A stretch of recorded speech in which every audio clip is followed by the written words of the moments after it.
Rádio Brasil Espírita pertence ao primeiro sistema de comunicação espírita do estado de Alagoas. Nova Fraternidade.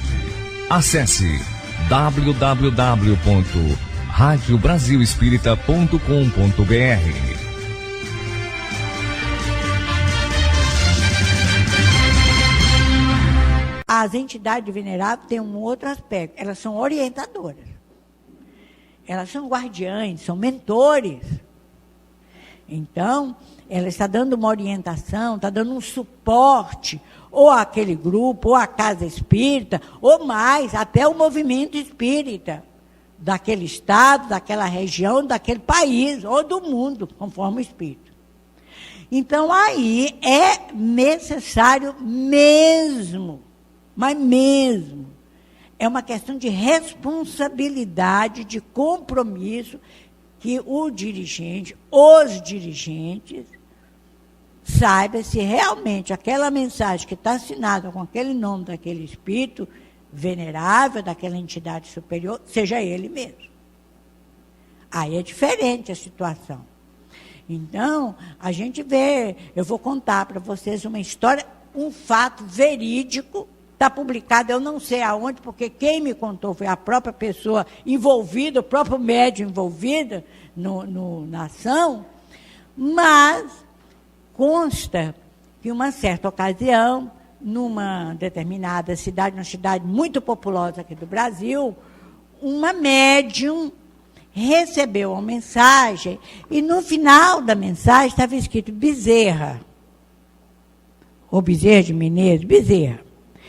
Então, a mensagem tinha muitas informações, assim, que empolgou o grupo. E a médium, tocada pela vaidade, falou assim, olha, essa mensagem, uma mensagem de Dr. Bezerra, então nós temos que divulgar essa mensagem, nós temos que levar essa mensagem, porque aqui está tendo orientações para o movimento espírita, para a nossa casa, e como é para a nossa casa, para os grupos, para os centros espíritas, e outras casas espíritas devem saber dessa mensagem. Mas o dirigente, uma pessoa muito calada, discreta, dirigindo o grupo, falou assim, não, eu acho que antes da gente pensar em divulgar, a gente tem que analisar melhor. A médium falou assim, mas por que tem que analisar melhor? A mensagem está clara, está dizendo o que é para a gente fazer. Ele falou, justamente por isso. Porque o doutor Bezerra de Menezes, pelo que a gente tem lido, tem alguma coisa aí que não está batendo muito com a maneira de ser do Bezerra de Menezes. A médium ficou aborrecidíssima com esse comentário do dirigente da reunião mediúnica. E fez a maior onda por causa disso. Você está falando que eu sou mistificadora? Você está querendo que isso é da minha cabeça? O dirigente falou, não estou falando nada disso. Eu estou querendo dizer que a gente deve analisar a mensagem antes dela ser divulgada, não só aqui na nossa casa, e sobretudo fora daqui, para outros grupos. A gente podia telefonar para a Federação Espírita Brasileira, pedir para publicar no Reformador. Ele falou, não, nós vamos analisar. Ele foi firme, uma pessoa discreta, calada, mas foi firme, nós vamos analisar. Aí a médium ficou muito aborrecida, inconformada. Que na cabeça dela, para ela, aquilo ali ia mudar o movimento, ia mudar uma nova dinâmica ao movimento espírita. O que ela fez? Ela falou, eu vou fazer uma proposta aqui.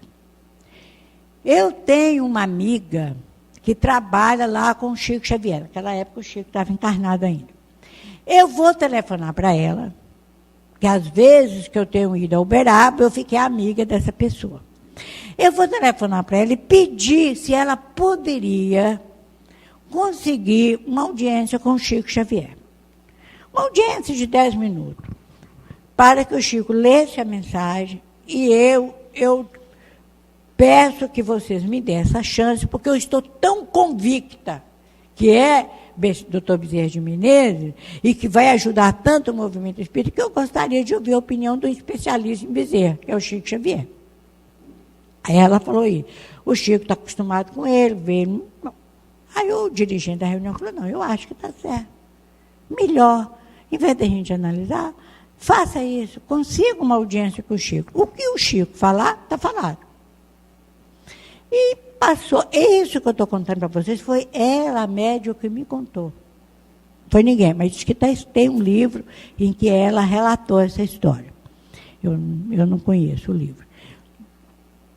Então, depois de um certo tempo, ela foi a Uberaba, conseguiu a tal da audiência com o Chico, chegou lá na hora, conversou com o Chico, falou, olha, Chico, o negócio, ela não entrou nos detalhes, só falou, eu recebi essa mensagem de Bezerra, como tem algumas orientações, não só para a nossa casa espírita, mas para o movimento espírita, eu gostaria que você analisasse e me dissesse se essa mensagem deve ser divulgada, deve ser publicada, o que você acha?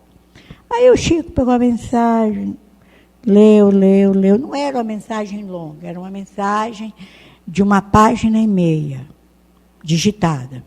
Leu, voltou, tornou a ler, voltou, botou o dedo em algumas frases, depois olhou para ela, olhou para a mensagem de novo, aí virou, e aí, Chico, é ou não é, doutor Bezerra? Aí ele segurou na mão dela e falou, minha irmã, você sabe que essa família Bezerra é muito grande. Uma maneira extremamente educada de dizer que não era doutor Bezerra de Menezes.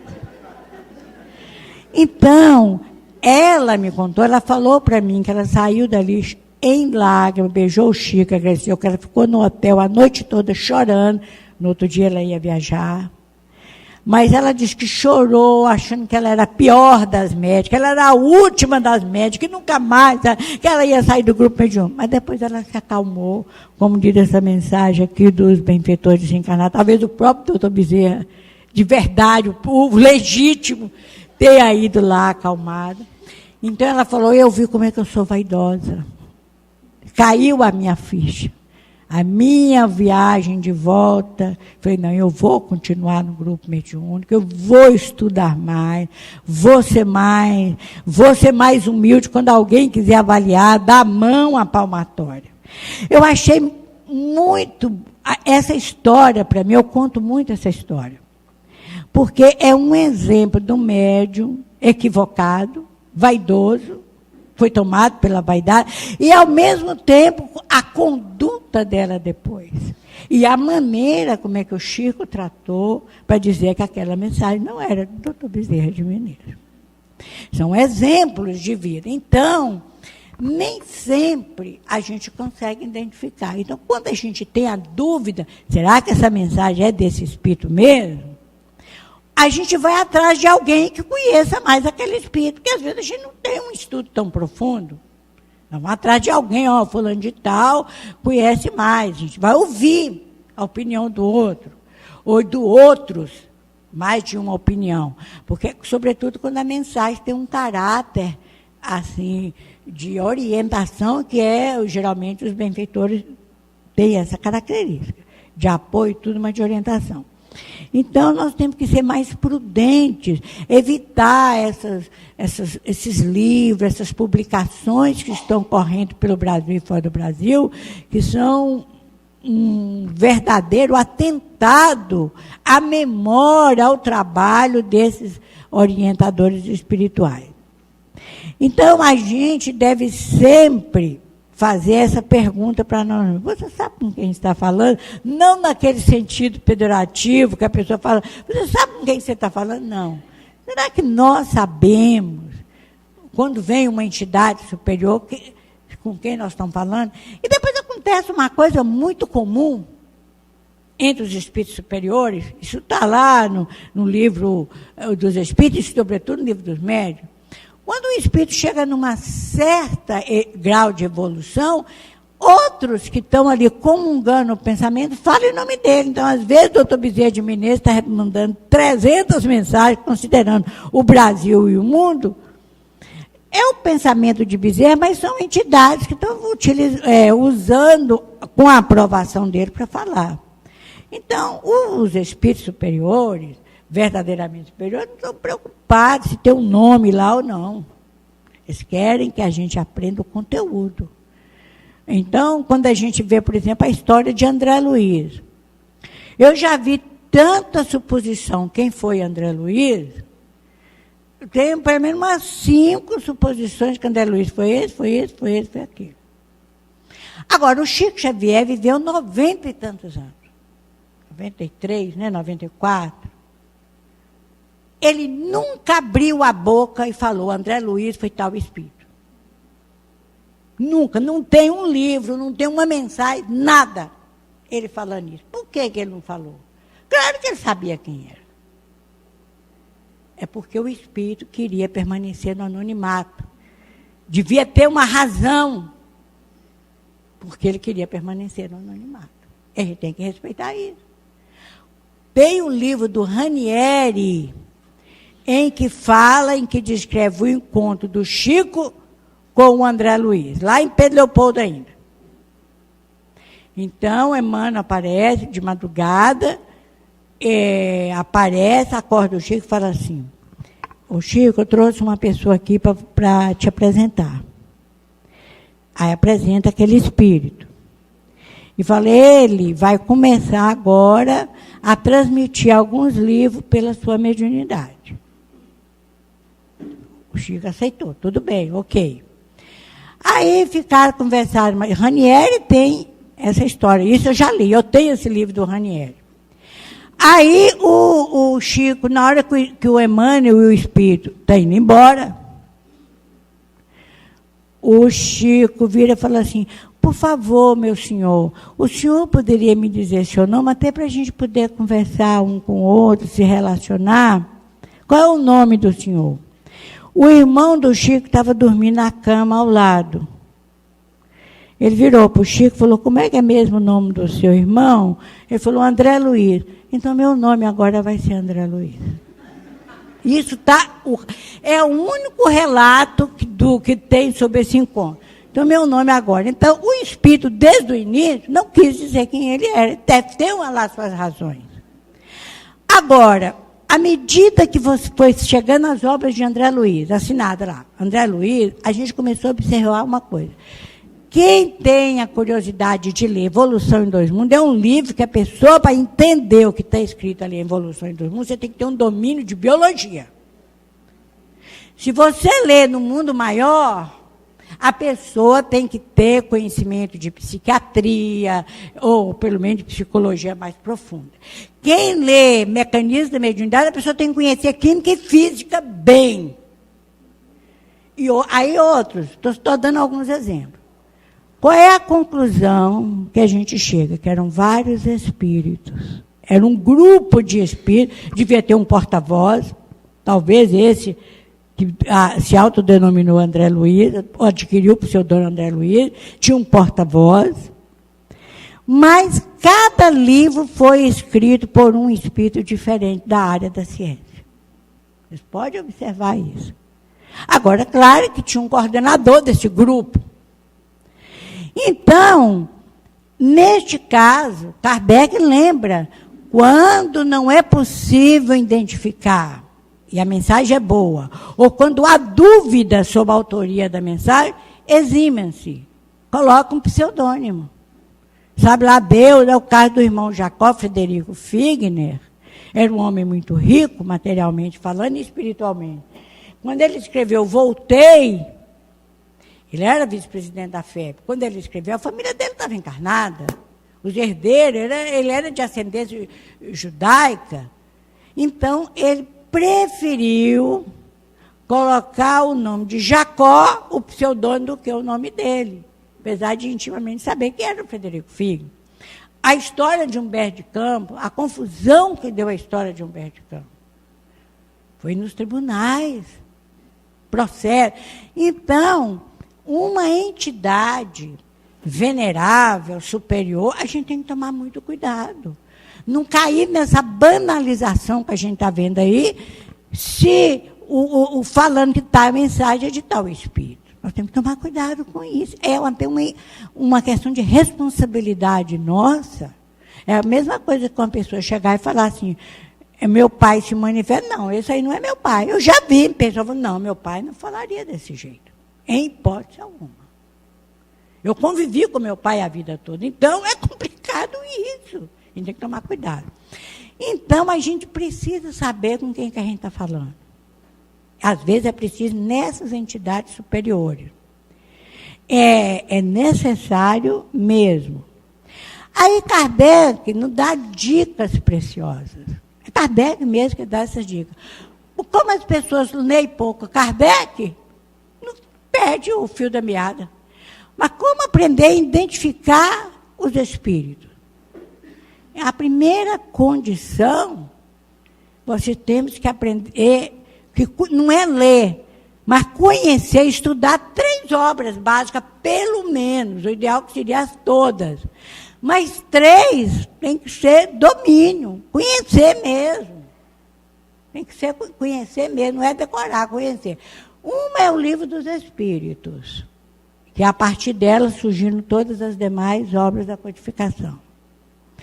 A outra é o Livro dos Médiuns. Se vocês abrirem a página de rosto do Livro dos Médiuns, não sei se vocês já prestaram atenção nisso, está escrito lá, Kardec colocou, continuação do Livro dos Espíritos. Significa o quê? Que quem for estudar o Livro dos Médiuns tem que dominar o Livro dos Espíritos. Se é uma continuação, eu tenho que saber primeiro o início. E o Evangelho. Os 2 primeiros, o Livro dos Espíritos e o Livro dos Médiuns, nos dá o conteúdo, o conhecimento doutrinário, fundamental, básico. E o Evangelho nos dá o compromisso, o conhecimento moral. Como agir? Eu posso saber uma coisa, ter pleno conhecimento, mas não significa que eu deva fazer isso ou aquilo. É aí a decisão de fazer algo boa ou ruim é de natureza moral. Mesmo que a pessoa alegue pressão, mesmo que alegue isso, que não interessa. Sempre que tomamos uma decisão, quando eu era jovem, 16, na moda no espiritismo aí, havia um médium que publicava mensagem de Jesus Cristo. Olha, qual de nós tem condição, e até o próprio Bezerra, o Bittencourt Sampaio, para dar uma manifestação, como Jacó descreve lá em Voltaire, para ele manifestar no meio de elite. Estava Bezerra, estava Guilhom, estava só gente, né? Lá da alta, espírito evoluído. Ele não pode ele teve que materializar. Ele não pode dar comunicação. Agora tem gente recebendo mensagem de Jesus, pelo amor de Deus, deve ser qualquer Jesus, mas não é Jesus Cristo, não é governador, não. Então, o médium deveria ter vergonha.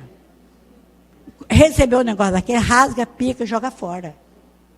Porque nós não temos evolução para entrar em sintonia direta com a mente do Cristo. Não temos mesmo.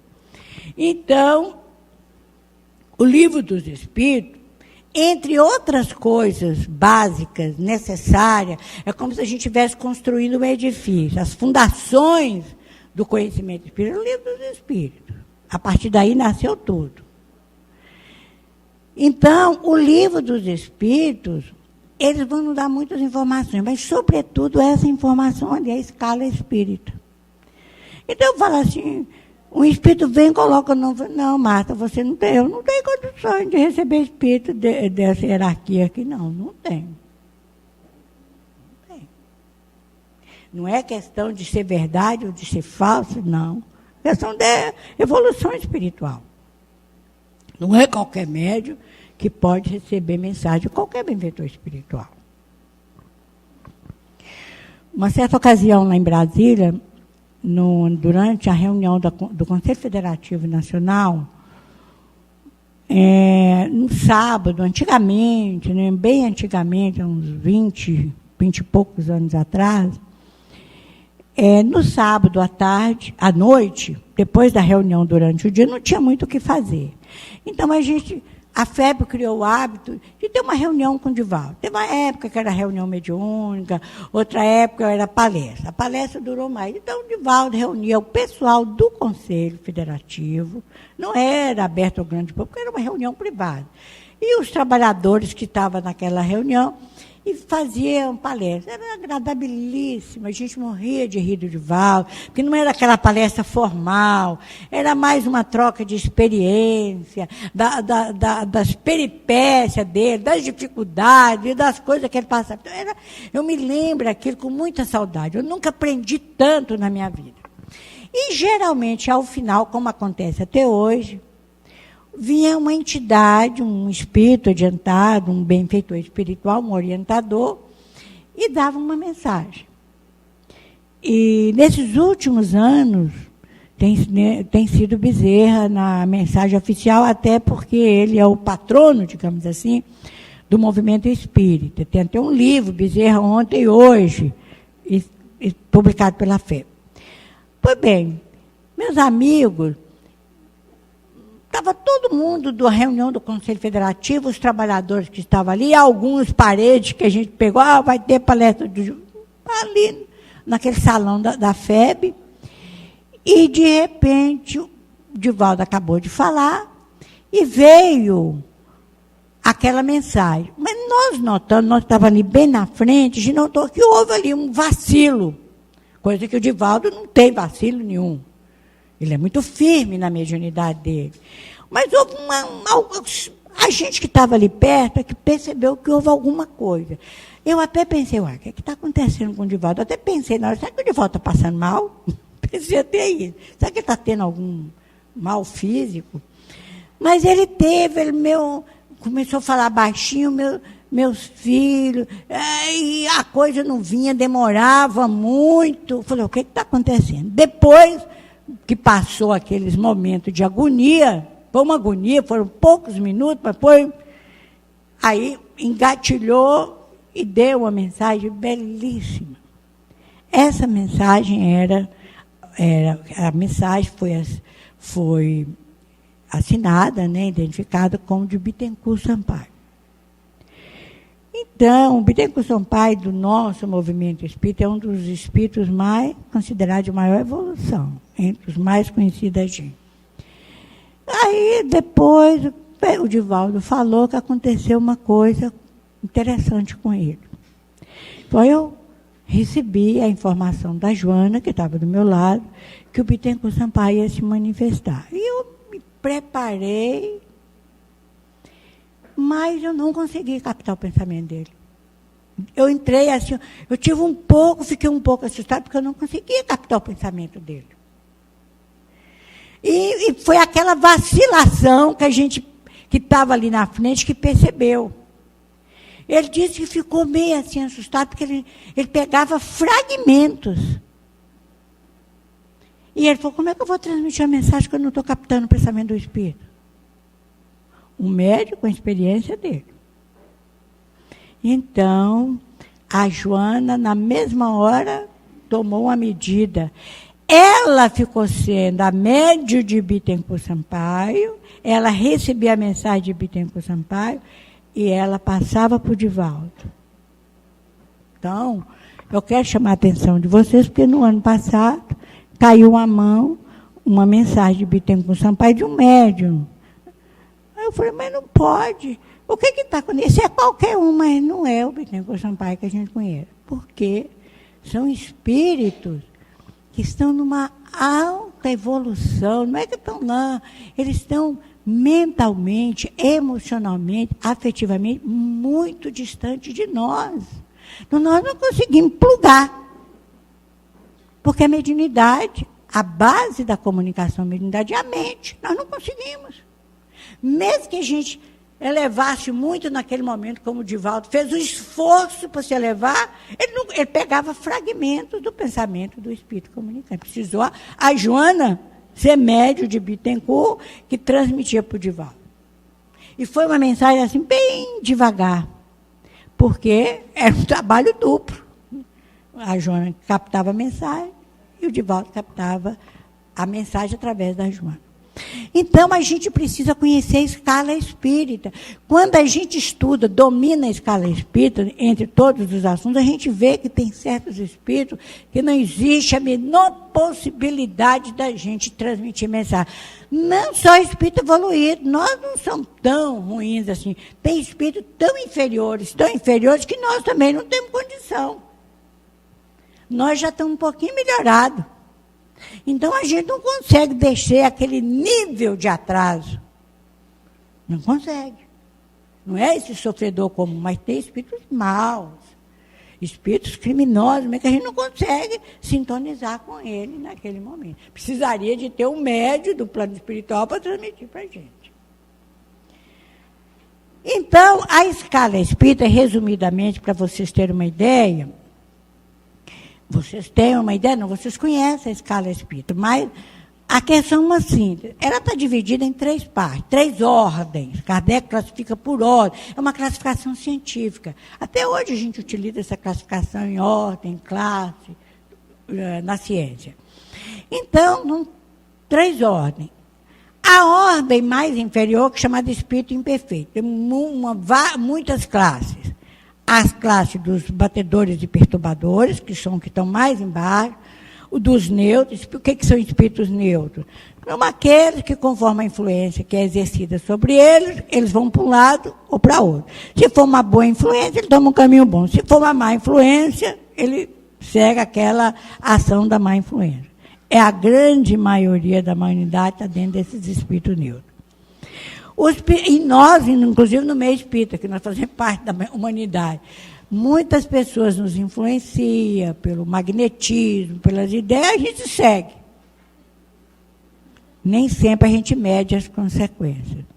Os pseudo-sábios, nós ainda temos muitos espíritos rolando aí no movimento espírita, encarnados e desencarnados, que tem uma falsa ciência, uma pseudo-sabedoria, mas quando a gente vai mergulhar naqueles assuntos, vê que aquilo ali é só casca, é só superfície.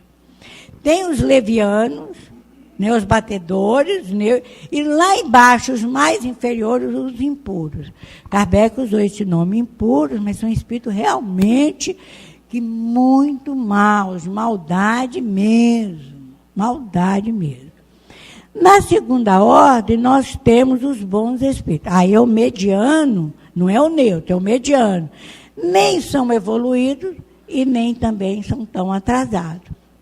Então, nós temos de cima para baixo os superiores, os de sabedoria, os sábios e os benévolos. Os espíritos benévolos, que é o que está mais embaixo na escala, nessa segunda ordem, são aqueles espíritos que são bons, eles são naturalmente bons, porque a parte moral está mais destacada. São pessoas, a gente já conhece, nós conhecemos pessoas assim, são incapazes de, por palavra, por gesto, por ação, fazer alguma maldade. São pessoas boas. Mas nem sempre a pessoa boa é esclarecida. E muitas vezes eles erram porque eles são bons, têm um coração maior do que o mundo, mas não têm um conhecimento. Eles erram por falta de conhecimento. Os espíritos sábios são aqueles espíritos que desenvolveram mais o conhecimento. Eles são sábios. Então, eles têm um conhecimento em diferentes campos do conhecimento humano, ou na filosofia, ou na ciência, ou na... São pessoas que nós chamamos vulgarmente de pessoa culta. Mas eles têm alguma evolução moral, mas a parte do conhecimento é que predomina. Eles se equivocam uma vez porque eles querem tudo analisar pelo intelecto e não mede, às vezes, como deveria medir as consequências morais. E temos os espíritos de sabedoria, que é o espírito que está mais acima. São espíritos que estão em equilíbrio a ciência e a sabedoria. A ciência e a moralidade. Então, ele já tem um conhecimento muito bom mesmo, e está em equilíbrio a bondade, o bem, a moral. Então, esses aí, os de sabedoria, são esses espíritos, como um Bezerra, como um Emmanuel, eu acho que é esse aí. E temos superiores. Os superiores, eles têm mais desenvolvido ainda que o espírito de sabedoria, essa parte do conhecimento e da bondade. E na primeira ordem, que só tem uma classe, que são os espíritos puros. São aqueles espíritos que se reencarnam se quiserem. Mas naquele planeta, naquela humanidade, eles já têm toda a conquista necessária daquele planeta. Então, eles não precisam reencarnar. Eles reencarnam em missão. O próprio Cristo, que é o governador do planeta, reencarnou. Mas eles não precisam. Eles vêm, e nós somos chamados guardiães planetários, são espíritos mais ou menos desse dia, como Ismael, né, o espírito que nós chamamos de anjos. Anjos são espíritos puros. Então, só para a gente estudar, Kardec entra em detalhe, a partir da questão 100, lá até a 113, todas essas classes, todas essas categorias. É bom dar uma olhada. O livro dos médiuns, que é o outro livro necessário para a gente fazer a identificação dos espíritos, ele vai... o que o livro dos médiuns nos transmite, efetivamente? É isso aí. O livro dos médiuns começa falando da faculdade mediúnica. Ele vai, explica, fala várias possibilidades. Faculdade mediúnica, essa faculdade psíquica que todo mundo tem. Depois, assim, o outro momento, o livro dos médiuns começa a falar do médium, o indivíduo, que é o intermediário, o intérprete entre os dois pontos. Aí fala dos médiuns. Depois, ele fala da comunicação. Você tem a faculdade, você tem o indivíduo, o instrumento, o intérprete, que é o médium, mas tem o processo de comunicação. Aí Kardec fala sobre isso. Depois ele tem um capítulo sobre obsessão, as influências negativas dos espíritos. E, por último, fechando o livro dos médiuns, nós temos a organização e funcionamento da reunião mediúnica e das sociedades espíritas. Esse modelo de organização de uma federativa, de um centro espírita, veio daí. Então, a gente tem que saber essas coisas, mas não é saber ouvir dizer, não, tem que dominar isso aí. Isso tudo para a gente conseguir fazer uma boa identificação. Uma outra coisa, então eu vou lembrar para vocês, em um livro dos médiuns, no capítulo 24, a identidade é um capítulo dedicado exclusivamente à identidade dos espíritos, à identificação ou identidade dos espíritos. É detalhadamente analisada por Allan Kardec, sem falar que no livro ele fala toda hora disso. São 13 itens nesse capítulo 24 e 54 respostas que espíritos da codificação, orientadores da codificação, transmitem. Se a gente tiver preguiça de ler, de estudar o livro do médium, mas nós temos que ter a obrigação de dominar isso, quem está no grupo mediúnico. Porque muitos espíritos que a gente está assinando, está dizendo aí, por falta disso aqui. O Evangelho, segundo o Espiritismo, eu selecionei entre todos esses livros, esses 3, o que não pode o espírita ter domínio, conhecer, é o manual de comportamento moral. Você pode saber, você pode ter informação, mas como é que eu uso essa informação? Como é que eu aplico essa informação? Aí é que vem a conduta moral.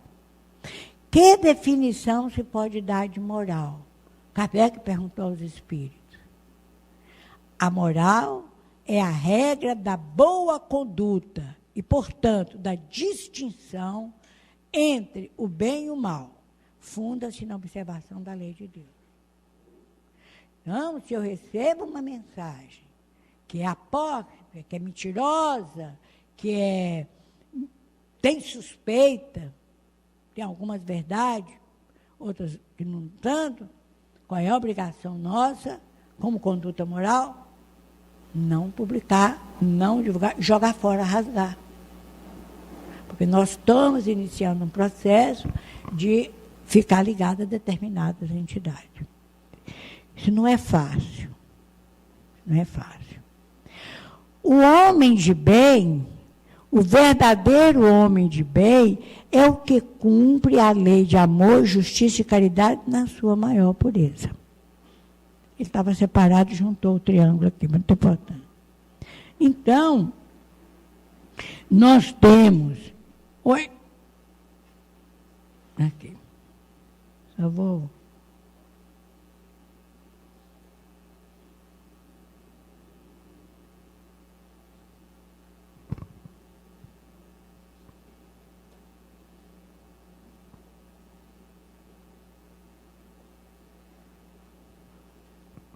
Ficou de qualquer maneira, ficou. Agora eu estou procurando aqui colocar na forma de apresentação. Onde é a forma de apresentação aqui, Meire? Aqui. Achei. Não, tá bom. Não, porque ela ficou... Tinha que puxar mais, mas não podia. Mas, de qualquer maneira, todo mundo conhece essa frase do Evangelho segundo o Espiritismo, que ficou faltando. O verdadeiro homem de bem, lá, sede perfeito, do livro do Evangelho, é o que o homem de bem cumpre a lei, o verdadeiro homem de justiça, amor e caridade. Nós temos que ficar atentos. Que o homem de bem, ou esse homem de bem que nós estamos nos preparando, nos insistindo em ser, nós temos que fazer não é só o bem, cumprir a lei de justiça, de amor e de caridade, inclusive para com nós mesmos. Allan Kardec, em um Evangelho segundo o Espiritismo, ainda no capítulo 27, né, sede perfeitos, ele nos fala que o verdadeiro homem de bem, está repetido aqui, é o que cumpre a lei de justiça, amor e caridade. É lá no item 3. E a virtude, o que é fazer o bem? O que é a lei de justiça, amor e caridade? É o desenvolvimento de virtude. A virtude, no mais alto grau, é o conjunto de todas as qualidades que constituem o homem de bem. Então, uma pessoa que está se esforçando para ser virtuosa, para ser bom, para fazer o bem, ele tem que ser prudente. É a frase, que é o ensinamento do Cristo, sede mansos como as pombas e prudentes como a serpente. Então, tem situação, nós vamos ser bons, nós queremos que a humanidade melhore, que os nossos companheiros da casa espírita, do grupo, se melhoram, mas nós temos que ser prudentes ao veicular informações do plano espiritual. Ser prudente porque a responsabilidade é nossa. Se nós vamos começar a responder, colocar, publicar, divulgar mensagens que são mistificadoras, nós estamos assumindo um compromisso grave, apesar da informação espírita, nós já estamos esclarecidos a respeito. Eu fico muito preocupada com essas coisas, sabe? Porque às vezes a gente vê pessoas boas, mas numa santa ingenuidade, achando que vai salvar o mundo, vai salvar. Não, a gente tem que levar, a gente tem que tomar cuidado com isso. Como identificar um espírito? Aí começa uma série de... Como é que eu vou identificar? O espírito sofredor não tem necessidade, porque é até melhor ele ficar no anonimato. Mas um espírito superior, como é que eu vou identificá-lo? A Kardec, ele é muito sábio, lá no capítulo 24 do Livro dos Médiuns, ele fala que essa questão da identidade é muito controvertida mesmo entre os espíritas. É por isso que é um escolho da prática mediúnica. Por isso que é uma dificuldade que nós temos.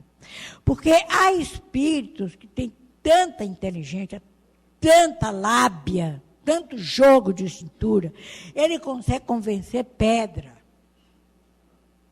Eles mostram uma cara, mas ele mostra uma máscara, ele tem outra cara.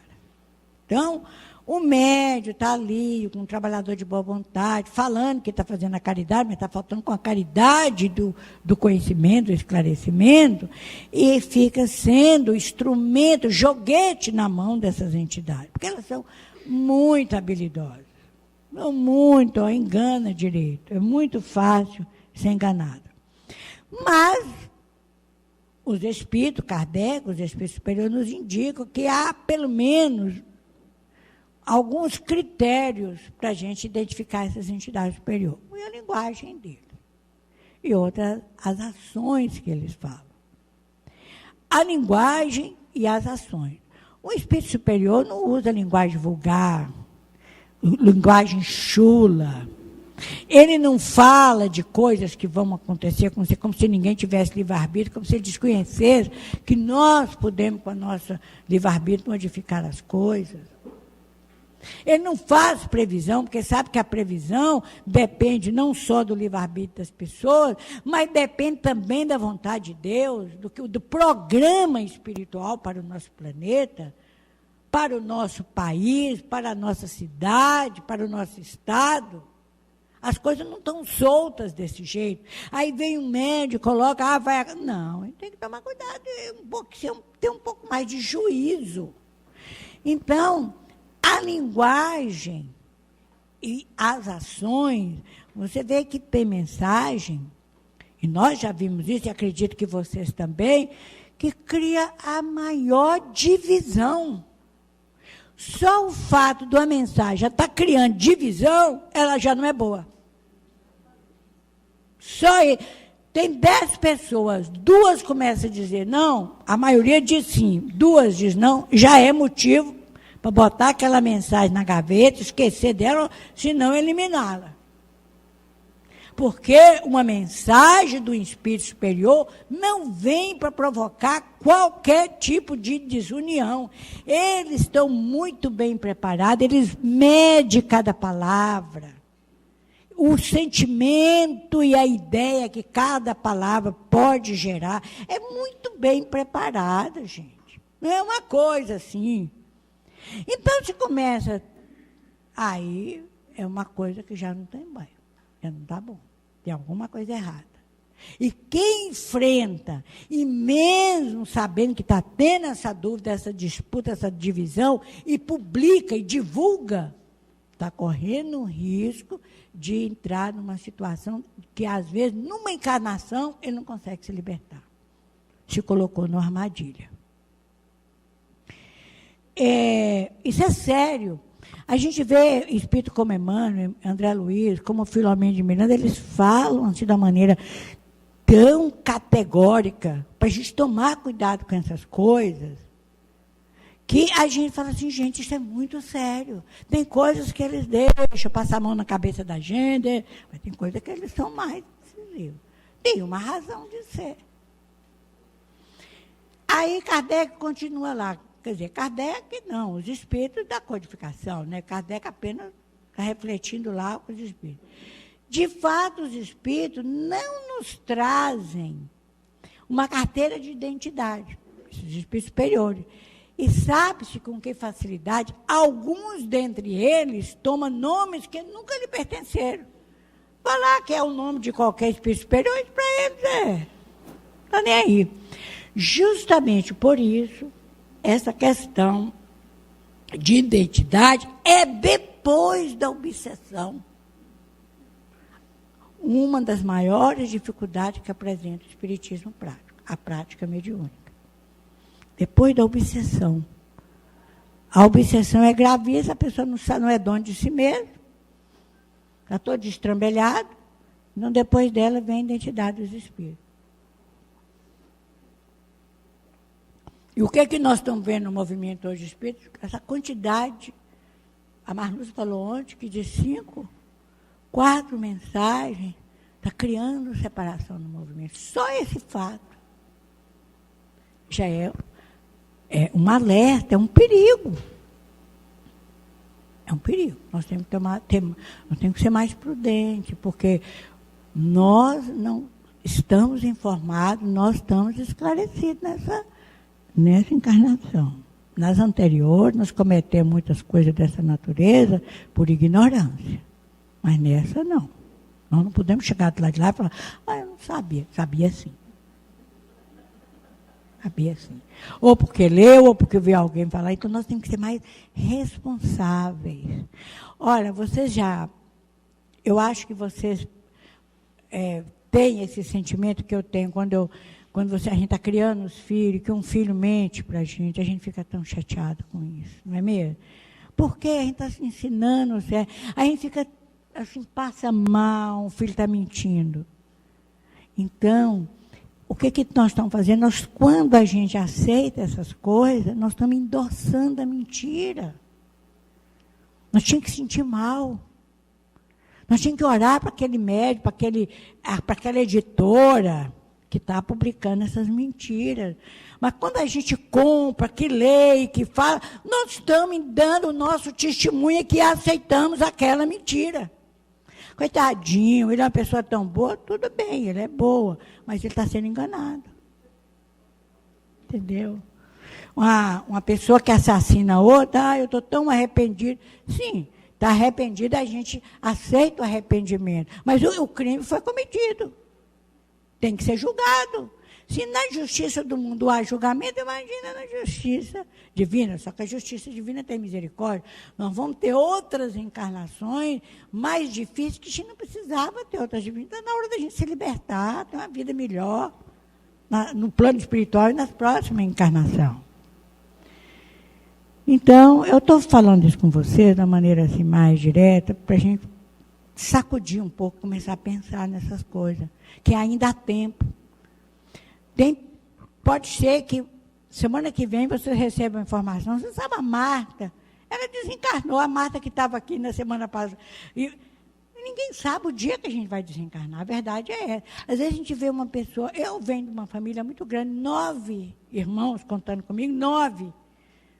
Eu tenho meus irmãos, hoje de 9 nós somos 3. Os mais velhos todos já desencarnaram, a mais nova já desencarnou. A gente não sabe, eu tenho irmão que desencarnou com 22 anos, então, ataque do coração feminino, 22 anos, ninguém... Qual é o jovem de 22 anos que pensa que vai ter problema de cardíaco? Ninguém nem sabia. E teve outros que foram mais idosos. Então, a gente realmente, vê uma pessoa, pela ordem natural das coisas, os mais velhos vão primeiro, mas pode acontecer que é o mais novo. A verdade é que a gente não sabe qual é o dia que chega. Pode ser que no momento ali final, a gente tenha uma percepção, e geralmente tem. A maioria, quando está chegando no final, sabe, tem alguma coisa que vai, se prepara, está chegando no final. Mas antes, a gente não sabe em geral. Aí a gente vai com esse imbróglio para o lado de lá. Eu fico pensando assim, meu Deus, chega lá e meu pai falou, mas como é que você entrou numa fria dessa? Você tinha um conhecimento, não precisa ninguém falar, só meu pai e minha mãe lá, mas como é que você fez uma coisa dessa? Eu morria de novo. Morria de novo. A vergonha, quer dizer, poxa, agora você imagina a gente estudar, a senhora ali falando, eu tenho 30 e tantos anos de espiritismo, foi o que a senhora falou ontem? Esqueci o nome da senhora. 30 e tantos anos, né, de espiritismo, 30 e tantos anos, outra falou que nasceu. Então, de repente, a pessoa está confundindo alhos com bugalhos. Então, nós temos que tomar um pouquinho de juízo, porque o médium, ou os editores, ou os divulgadores vão responder, mas nós temos que pensar em nosso destino. Eu quero ser feliz na outra encarnação. Eu quero ser feliz no plano espiritual, eu quero encontrar as pessoas que eu amo no plano espiritual. Eu não quero ser constrangida no plano espiritual, a ter pouco contato com aquelas pessoas que eu amei, que amo, por causa de equívocos, porque eu estou impedida. É como se eu moro em Brasília e estivesse impedida de vir a Maceió. Ou porque eu tenho uma doença física, ou porque eu não tenho dinheiro para comprar avião, porque não tem alguém que me traz de cá, mas estou impedida. Então, a gente tem que pensar, gente, se a gente não pensou nisso, não dá a gente fazer um planejamento desencarnatório. Não é reencarnatório, é desencarnatório. Como é que eu vou viver no mundo espiritual? Eu vejo pessoas que falam, eu quero morar num lugar, eu já falei para meus pais, olha, eu chegar do lado de lá, não merecer nenhum cantinho, eu vou dormir com vocês na mesma cama. Porque eu fiquei sabendo que eles estão juntos. Eu entro lá, eu não dormia com vocês quando eu era pequena, na mesma cama, vou. Arranjo um espaçozinho lá, eu durmo no chão, qualquer coisa eu tomo. Mas a gente está falando assim de uma forma mais de brincadeira, mas a gente tem que pensar nisso. Até uma jovenzinha aí de 16, novinha que está aqui, tem que pensar. Sobretudo ele que a chance é maior. E depois o planejamento reencarnatório, mas você sabia, você estava informado, por que você fez? Ninguém vai chegar, puxar a orelha, vai dar bronca, não. Você errou, então agora vamos tentar ver como é que você vai. As reencarnações, as futuras reencarnações não serão tão boas. Até porque a vida vai ser mais difícil. Então, são usados. A linguagem, de forma abrangente, diz Kardec, julga-se os espíritos como os homens pela sua linguagem. Se um espírito se apresenta com o nome de Fenelon, o grande filósofo do cristianismo, um dos autores que consta no livro dos Espíritos e, sobretudo, no Evangelho, se o Espírito se apresenta como o nome de Fenelon, por exemplo, de estriabilidade e puerilidade, está claro que não pode ser ele. Está claro. Né? Eu tenho uma mensagem de Bezerra de Menezes, Unificação, em que ele fala assim, que a unificação é urgente, mas não é apressada, vírgula, para não ferir, para não violentar consciência. Quer dizer, a gente tem que ir fazendo um processo de unificação, é urgente, nós temos que trabalhar essa ideia, é urgente, mas ela não é de qualquer maneira apressada, passando por cima. Porque nós temos que levar, a pessoa tem que chegar ao convencimento que o certo é aquilo. Não é porque nós estamos dizendo, não é porque o expositor está dizendo, não é porque o dirigente está dizendo, é porque a orientação doutrinária é essa, de espírito superior. Então, nós temos que fazer aquilo com urgência. Quanto mais rápido a gente começar a entrar nesse processo, melhor, mas não vamos violentar a nossa consciência.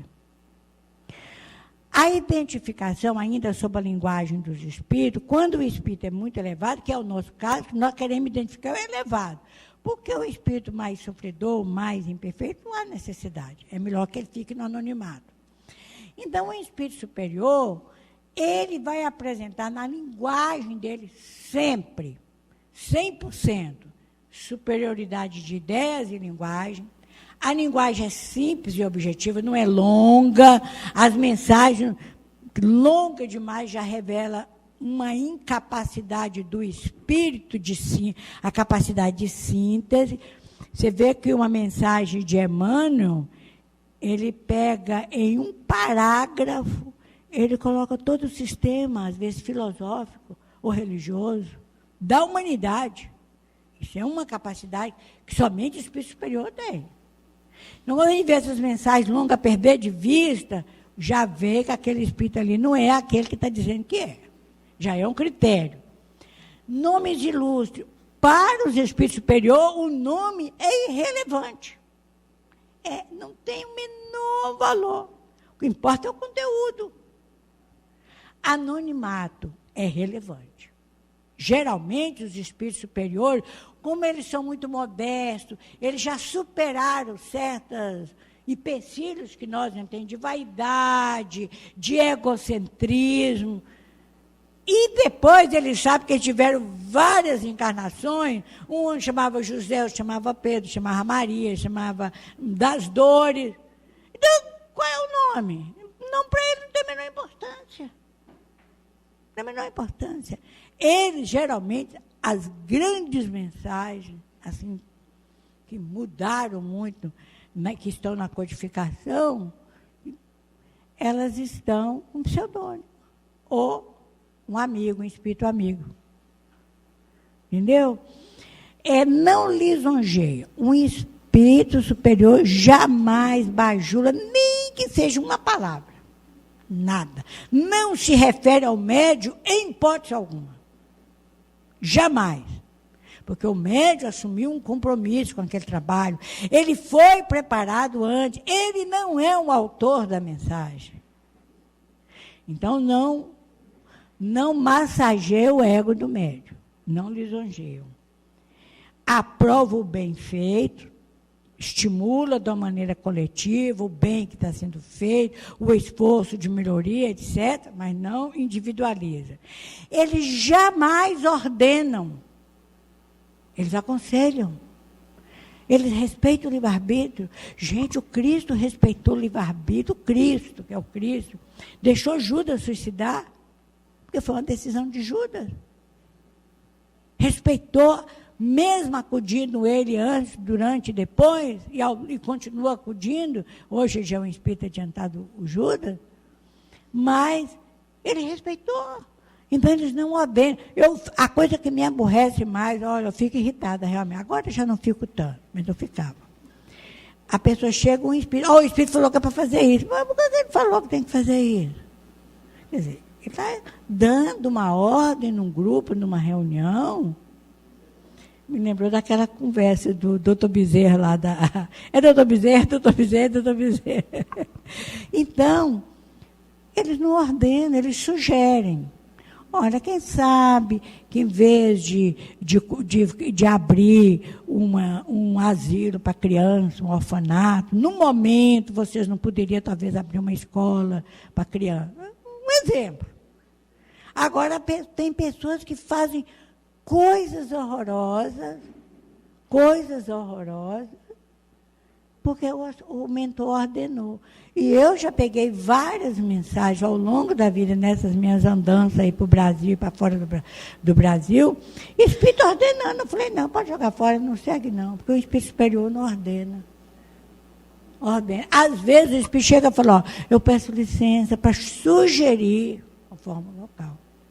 Então, a gente, eu estive recentemente na Dinamarca, lá no interior da Dinamarca, não, era interior da Suécia, que faz divisa com a Dinamarca. Então, vieram pessoas da Dinamarca, da Suécia e da Noruega. O salão era metade desse, que lá o movimento ainda é pequeno. Então, uma brasileira, uma pessoa assim, um jeito bom, afável, ela falou assim, olha, eu recebi, falou para o grupo, falou publicamente. Eu recebi uma mensagem, aliás, não fui eu que recebi, foi uma mensagem que veio do centro espírita que eu frequentava no Brasil, no Rio de Janeiro. E lá nessa mensagem, aliás, nessa reunião tinha até um rapaz que é daqui de Alagoas, ele estava, no dia seguinte ele vinha embora, ele estava fazendo um mestrado, um doutorado naquela região. Eu até falei com ele, a gente vai se encontrar no Brasil, ele estava vindo outro dia para cá, ele estava ajudando lá. Não sei, eu esqueci o nome dele. Então, ela falou que uma mensagem muito boa, que ela guardava aquela mensagem como a Bíblia dela ali. Mas aí ela me deu a mensagem para ela. Eu falei, você não quer ler a mensagem? Ela falou, não, é curtinha, é uma página. Eu falei, pode ler então. Num seminário. Ela leu a mensagem. Eu cheguei a encostar aqui. Eu falei, ai, meu Deus do céu. Me deu uma tristeza. Falava muita coisa boa no início, no final, para confiar em Jesus. Aquela história, bota umas coisas religiosas, o Jesus não vai te abandonar, não sei o quê. Mas uma frase. Aí, como ela leu publicamente a mensagem, eu falei assim, você permite que a gente faça uma avaliação da mensagem? Se quiser, a gente faz em particular. Falei, não, como eu sigo tudo que está aqui, eu gostaria que meus companheiros aqui da Suécia, lá da Dinamarca, ela mora lá, não sei onde, na Dinamarca, e da Noruega, e eu queria, já que a senhora está aqui, estava a Ruth, que vocês avaliem, porque eu sigo essa mensagem, ela vive dentro da minha carteira. Ela fez a mensagem em tamanho menor, reduziu no xerocom e botou plastificou. Então, vivia dentro daquela carteira maior, vivia ali dentro. Uma frase que passava, falava assim, como a vida no exterior é difícil. Então, não há problema se pagarem pela prática mediúnica. Só essa frase. Ela estava cobrando. Ela falou, ela confessou que ela estava cobrando. Que ela fazia consultas em casa dela e depois a pessoa, geralmente lá é dinheiro mesmo. E ela estava certa que estava seguindo a orientação daquele espírito. Falei, mas minha filha, se esse espírito falou isso, nós temos no Evangelho que a mediunidade é a coisa santa, deve ser exercida santamente, a gratuidade. Você não tem uma profissão. A vida da gente aqui é muito difícil. Eu falei, é difícil. Você acha que a vida no Brasil é mais difícil, não é mais fácil que aqui? Você acha que a vida de médico como Chico Xavier, como Divaldo, foi uma vida fácil? O Chico não era pobre. Chico era miserável. Essa linha, a linha da pobreza, abaixo da linha da pobreza, ele estava entre o grupo dos miseráveis. Eu falei, não, minha querida, joga essa mensagem fora, liga, vai exercer sua profissão, vai fazer faxina na casa dos dinamarqueses, vai cuidar de criança, vai fazer qualquer coisa, vai ganhar seu trabalho honesto e praticar sua mediunidade santamente.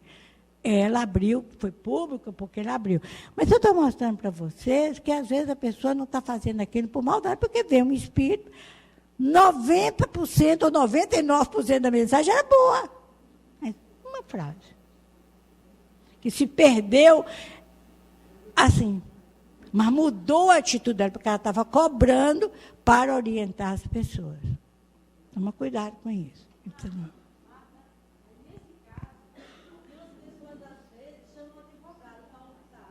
Tem o quê? Um advogado, tem. Aí aquela questão que ele fala, né? Ele é tudo e retém. Isso é. É. Exatamente, exatamente. Então, nós todos temos muitas dificuldades, muitas. Por quê? Por que nós, espíritas, nós não temos dízimo? Nós não temos dízimo. A nossa vida, a gente vê como é que a gente vive sempre com pires na mão na casa espírita, com dificuldade para fazer tudo. Olha, a gente tem que cair a ficha. Por que é assim? Porque em outras encarnações nós tivemos condições e abusamos. Agora nós temos que ralar. Nós temos que conseguir fazer o bem sem ter todas as condições que nós tínhamos antes. Então, essa pessoa que eu estou te falando lá da Dinamarca, eu fiquei com o coração partido, que eu acabei com a ilusão dela. Acabei. Porque eu não podia dizer outra coisa. Ela disse que tinha quase um ano e 7 meses, que ela estava cobrando. Ela largou tudo e era psicóloga. Ela não ia trabalhar como psicóloga lá, porque a língua, ela fala a língua, mas teria com o diploma, não é reconhecido. Mas faz qualquer negócio. Faz qualquer negócio. Mas não vá viver da prática mediúnica. Então, a gente tem que tomar cuidado. Então, o objetivo de uma mensagem no Espírito Superior é consolar, é ensinar, é esclarecer nós, a humanidade, de uma maneira geral. Então, se está fora disso, se há suspeita, Kardec fala, qualquer suspeita, exime-se, deixa para lá. Agora, esses espíritos que têm processo de evolução, você vê naquela escala espírita, tem os superiores, tem de sabedoria, mas tem alguns que estão tentando subir. Tem mensagens muito boas deles. Essas mensagens geralmente refletem o quê? As paixões humanas, preocupa-se com os fatos materiais, não tem muito conteúdo doutrinário, estimula o orgulho e a vaidade, falsos sábios intimidam. Quando a gente, o médium, qualquer pessoa, começa a se colocar contra aquelas mensagens, começa a aparecer nas reuniões mediúnicas, intimidando, ameaçando, que vai acabar, não vai acabar nada. É como diz o apóstolo Paulo, se Deus é por nós, quem será contra nós? Acabou. Eles podem vir ameaçar, podem nos colocar em situações difíceis, e colocam, porque nós somos imperfeitos, a gente termina entrando, às vezes, em sintonia, causa problema, às vezes, não diretamente a gente, por nós, mas a um familiar, um amigo, uma coisa. Mas Deus é por nós. Então, a gente não pode ser complacente com a mentira. Nós vamos parar 10 horas. 10 horas a gente para, né? Então, vamos falar um pouquinho das ações. As ações, isso foi a linguagem. As ações, elas, que Kardec fala, para fazer a identificação do espírito, são 2 tipos de ações. Ações de natureza moral e ações de natureza intelectual. Então, você vai analisar o conhecimento e vai avaliar também a questão da consequência moral. Às vezes, um espírito nos traz uma mensagem de grande conteúdo doutrinário, grande informação, conteúdo de conhecimento. Mas quando a gente vai, mas será que vale a pena divulgar isso? Quando a gente vê a repercussão, as consequências daquela publicação ou daquela divulgação, daquela mensagem, as consequências morais. Então, por exemplo, lá na FEB, desde a sua fundação, há 132 anos, a gente tem uma forma de proceder. Essa forma de proceder veio lá do passado, lá do início. Há mensagens que são muito reservadas para ou aquele grupo, ou para a FEB exclusivamente. Então, circulam entre a diretoria, reflete, analisa entre a diretoria. Mas há mensagens que são mensagens mais para o movimento espírita, para o espírita. Então, elas são publicadas no Reformador. E tem um terceiro grupo de mensagens que não é para todos os espíritos, nem é só mais para a intimidade da diretoria, mas que serve para o trabalhador da FEB. Então, são mensagens que circulam intramuros, vamos dizer assim. É claro que, de vez em quando, alguém pode levar para outra pessoa fora dali. Mas esse tipo de mensagem, que às vezes o espírito vem e dá uma orientação para a diretoria, ou para, por exemplo, a editora. A FEB tem uma editora. Uma maneira de proceder em relação à editora. O que se interessa para os demais? Ninguém. A não ser para a pessoa, o membro da diretoria ligado à editora e o trabalhador da editora. Agora, quando é uma mensagem que é para o trabalhador em geral, aí tem uma reunião do trabalhador, tem a reunião, aí passa para eles ali, mas uma orientação mais geral. E, às vezes, a mensagem que pode, quando é uma mensagem grande, assim, para muitos, é publicado no Reformador. Então, a gente tem esse cuidado, As ações têm que medir as consequências morais e as intelectuais. Como diz também, lembrando a citação da Mira, outra citação da Meire, outra citação de Paulo, todas as coisas me são lícitas, mas nem todas me convêm. Então, nós temos que começar a ver o que convém para a nossa realidade como espírita. Porque é isso que vai definir o quê? O nosso comportamento. E essa coisinha aí, essa palavra que eu sublinhei, chamada comportamento, é que vai definir nosso estado de felicidade ou infelicidade no plano espiritual. Resulta, todas as coisas me são lícitas, mas nem todas me convêm.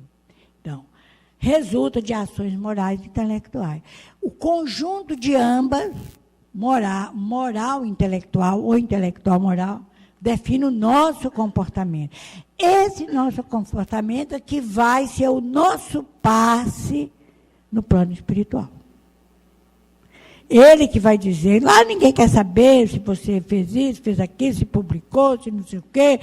Não, vai querer saber, é ali, ó. É o comportamento. Ali é que vai dizer o nosso estado de felicidade e infelicidade e vai estabelecer os programas de outras encarnações que se sucedem. E os programas de trabalho que nós vamos desenvolver no plano espiritual e com quem nós vamos conviver no plano espiritual. Aí é que define, eu vou para o nosso lar, eu vou para Novo Horizonte, vou para não sei o quê, como é que eu vou saber se eu vou para lá? O comportamento vai definir a minha sintonia, eu vou estar sintonizado ou não. Digamos que uma pessoa que seja um grande físico, por exemplo, pensa em pesquisa sobre física, a sintonia dele está ligada com aquelas pessoas ligadas à física. Ele não vai para o núcleo religioso no além. Não é porque ele não quer, a não ser que seja necessário ele desenvolver um aprendizado. Ele vai automaticamente estar sintonizado com aqueles. Nós sabemos da história de Eurípides Barzanufo, mineiro que nasceu naquela cidadezinha lá, não sei se vocês conhecem, Sacramento, uma cidade perdida lá nas montanhas de Minas Gerais. 100 quilômetros de Uberaba. Pequenininha. Eurípides, todo mundo sabe que ele foi o grande filósofo suíço. Lamennais, que escreveu no Evangelho. Mas naquela encarnação, a encarnação programou, foi uma encarnação curta, ele desencarnou muito jovem, mas ele tinha que ficar longe de tudo, das letras, ficar longe das academias, se enterrou lá no interior de Minas Gerais, escondido, no meio das montanhas. Mas mesmo assim, como era o espírito, que já tinha alcançado uma evolução, extrapolou aquela cidadezinha. Porque ele precisava trabalhar a simplicidade, o contato com as pessoas ignorantes, analfabetas, humilde, apesar da grande capacidade dele. Então, a gente tem que ver essas coisas. É importante saber distinguir os bons espíritos que ainda assinalam a traça espiritual. Então, isso que é importante e necessário para nós, está lá no Livro dos Médiuns. Os espíritos realmente superiores não apenas dizem coisas boas, como também dizem termos que excluem, de modo absoluto, qualquer coisa trivial, qualquer banalidade. Mas não tem uma palavra que seja. Por melhores que sejam essas coisas, se forem manchadas por uma única expressão, uma única palavra, gente, que denote baixeza, isso constitui sinal de inferioridade. Quer dizer, o Espírito escreve 2 páginas, uma palavra, é o que ele está dizendo aqui, uma palavra que diz uma baixeza, uma banalidade, não é palavrão, não, a mensagem já foi perdida.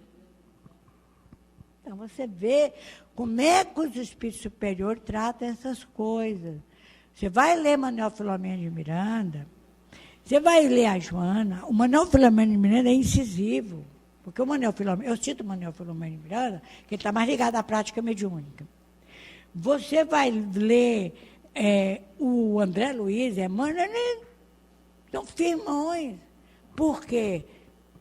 Porque o espírito sofredor, a gente dá consolo, dá conforto, a gente coloca no lugar dele, não precisa saber quem é, não sabe geralmente quem é, um suicida, mas o superior a gente tem que tomar cuidado. Porque aí também, é como diz a epístola de Tiago, o apóstolo Tiago, há crimes e crimes, mas os crimes contra o Espírito Santo são os mais graves. Quer dizer, isso aí é um simbolismo. Você pode cometer, nós podemos cometer muitos erros, mas quando você divulga uma coisa com o nome de Emmanuel, de Bezerra, não sei quem, de Jesus, Maria de Nazaré, seja lá quem for, tem tanta coisa aí, cuidado, que você está lidando com entidades muito superiores. Não é que eles vão fazer vingança, mas tem que ter respeito. Tem que ter. Uma coisa é lidar com Marta, lidar com a Meire, com um de nós aqui, nós somos pessoas comuns. Outra coisa é lidar com o espírito que está em alta hierarquia. Nós temos que tomar cuidado com isso. É o que Tiago fala. Há crimes e crimes, mas há uma gravidade nos crimes contra o Espírito Santo. É os espíritos superiores. Então, a gente pode resumir que as evidências, que a gente nunca pode ter uma comprovação, mas evidências da identidade do espírito. A gente vai analisar o caráter daquele espírito comunicante, qual é o caráter, é bom, é mau, é um bom caráter, é mau caráter, linguagem usual, a linguagem familiar que ele utiliza, que tipo de linguagem? É vulgar, é banal, como é que é? A conduta que ele demonstra, os conselhos que ele demonstra, e as características pessoais. Ele vai dar, às vezes ele escreve que pode identificar a escrita dele, às vezes ele dá alguns sinais reveladores, tem uma série de coisas que ele pode dar que serve para identificar. Outras evidências. A semelhança da caligrafia e da assinatura pode acontecer, não é fácil, não é comum, mas pode. além de nem todos os médicos serem capazes de obter esse resultado, ele não representa invariavelmente uma garantia. A assinatura e a caligrafia, olha que Kardec fala, porque há falsários também no plano espiritual. Pessoas que imitam. Então, vocês notam como é que é? O que sobra para a gente, então? A ação e a linguagem, o conteúdo moral da mensagem. É o que sobra para a gente. Então, se eu sou médium e recebo uma mensagem que lá no final fala Maria de Nazaré, tenha dó, gente. Quem é Marta da vida para receber a mensagem de Maria de Nazaré? De cara. Quer dizer, eu acho que eu não estaria tão obsediada ao ponto de fazer isso, mas eu estou dando um exemplo em mim mesmo. Quer dizer, é uma questão de lógica. Eu seria expulso do grupo mediúnico se eu fizesse uma coisa dessa. Não, é questão de bom senso, até de bom senso. Sensações que produzem no médium, outras evidências.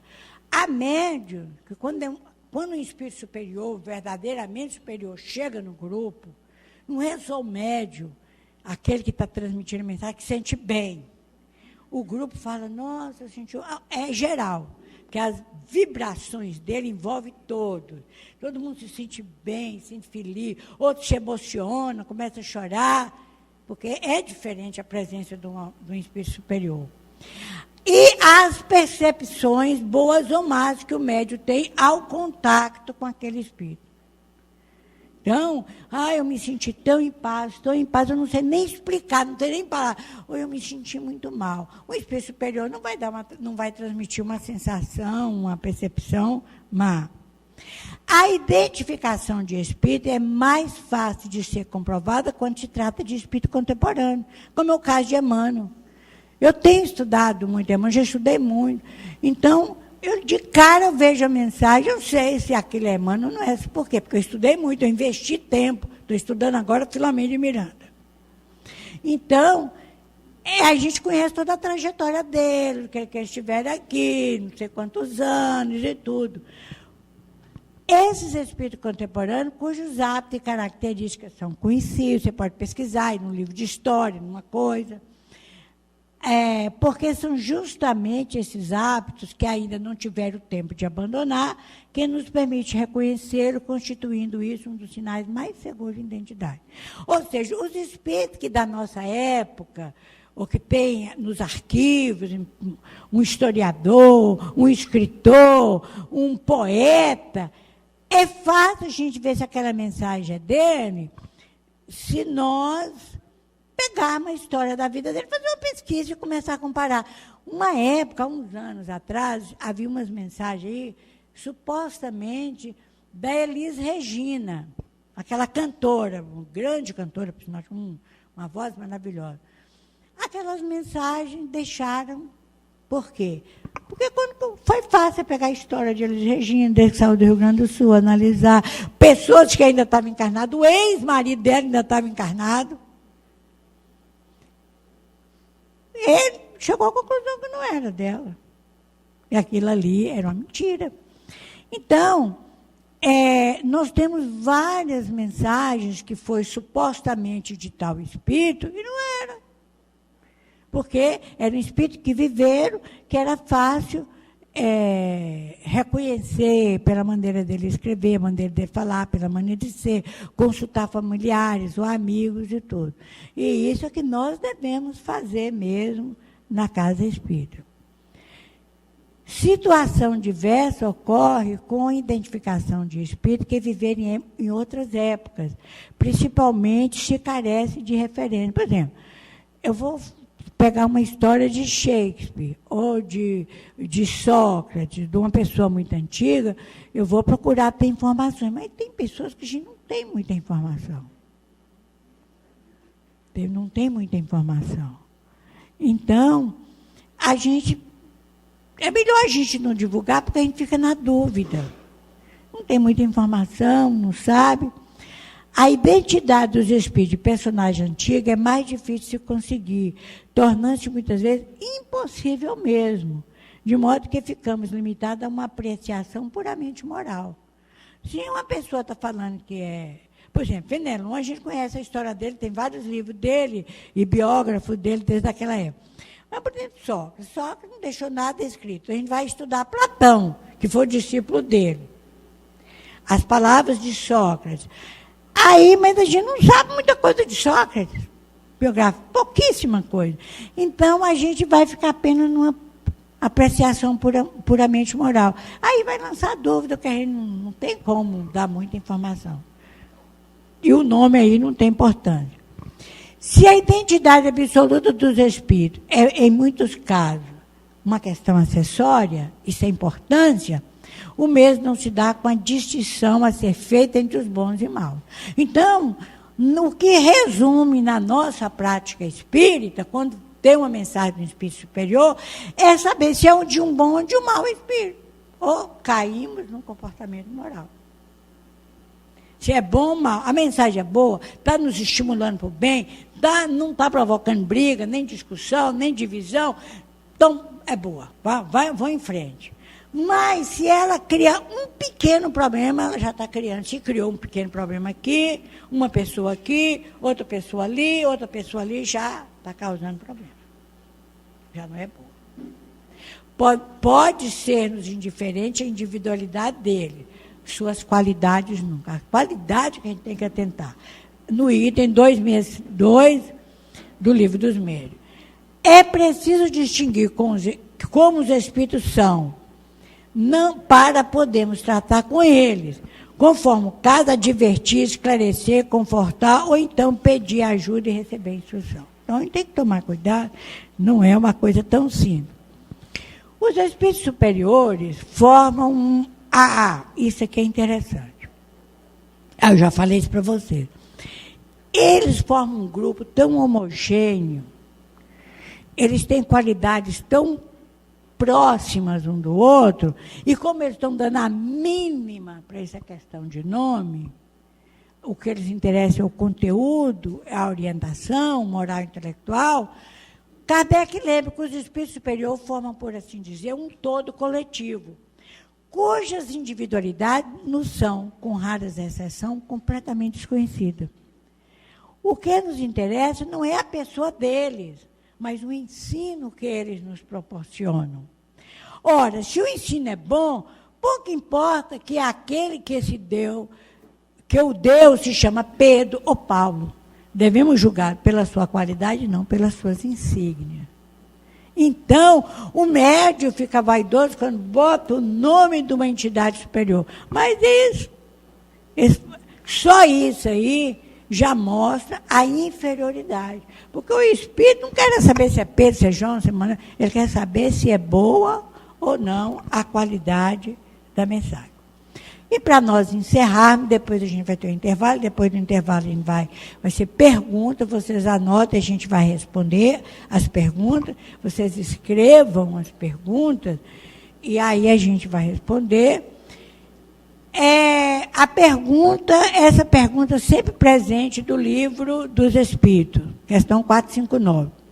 Influi os espíritos em nosso pensamento e ato? Olha, gente, presta atenção nessa resposta. Muito mais que imaginais. Influi a tal ponto que de ordinário são eles que vos dirigem. Então, com isso, a gente vê que a gente precisa ter um jogo de cintura muito grande, tem que conhecer, tem que ter muito bom senso para esse negócio de sair jogando mensagem aí que é de A, de B, de C, de D. Tá? Depois a gente vai fazer os exercícios. Eu quero que vocês façam as perguntas, né? Vocês, no intervalo, façam as perguntas e a gente vai tentar responder, tá bom?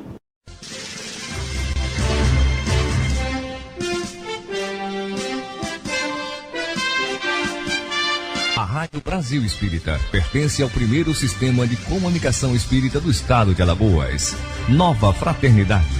Acesse www.radiobrasilespírita.com.br